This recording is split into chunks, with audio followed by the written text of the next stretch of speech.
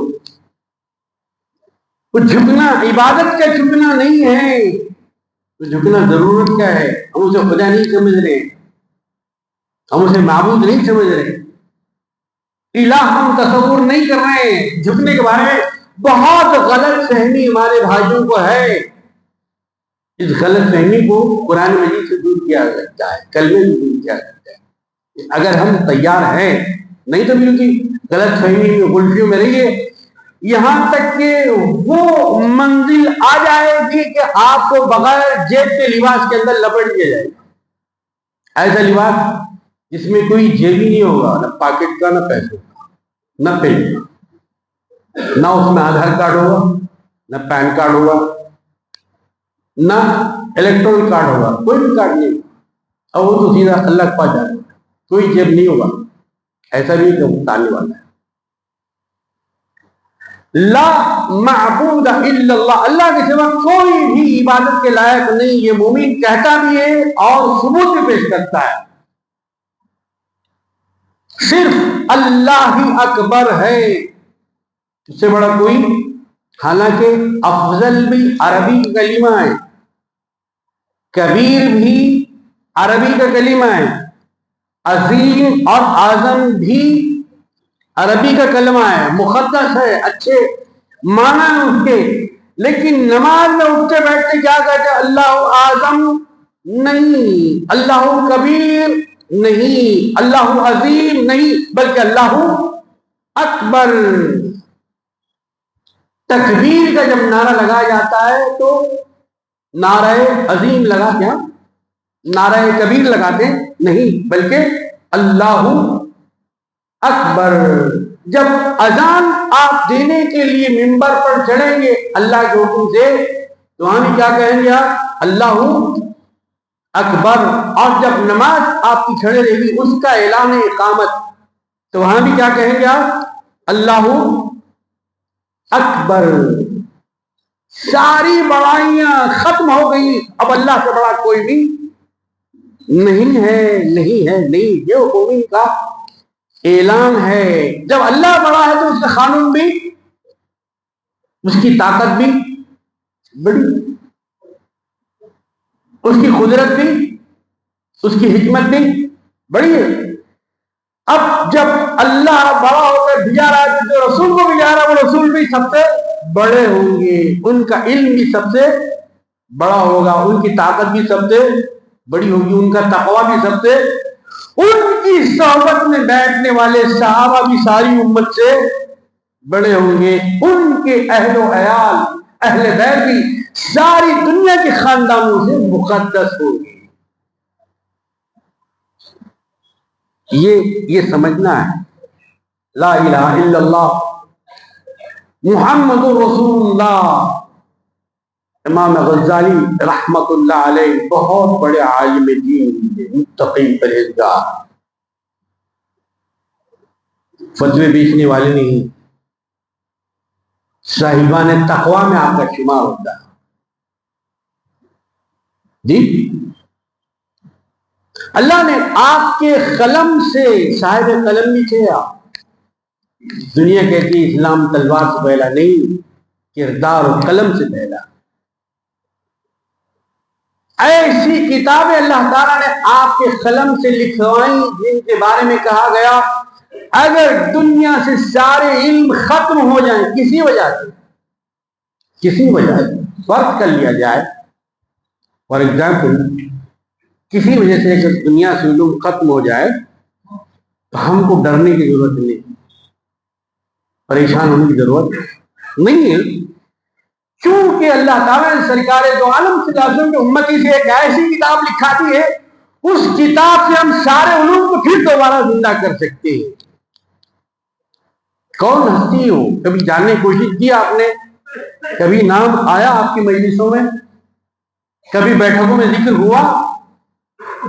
آپ کی لائبریری میں ان کی کتاب ہے؟ نہیں ہو تو ہونا چاہیے. ایسی کتابیں ہماری لائبریری میں ہونا چاہیے، ایسی کتابیں ہم اپنے بچوں کو پڑھانا چاہیے. پوتوں کو دادا ایسی کتابیں لا کر دے، نانا اپنے نواسوں کو ایسی کتابیں لا کر دے. امام غزالی رحمت اللہ علیہ جو یہ کتاب لکھی احیاء علوم الدین، علوم کو زندہ کرنے والی کتاب. جب امام غزالی رحمت اللہ علیہ کی یہ کتاب ہے اس میں اتنی طاقت ہے، علوم کو زندہ کرتی ہے، تو قرآن مجید کی طاقت کا عالم کیا ہوگا بھائی؟ اندازہ ہے کسی بات؟ ذہن ہے؟ M A, B A, P H D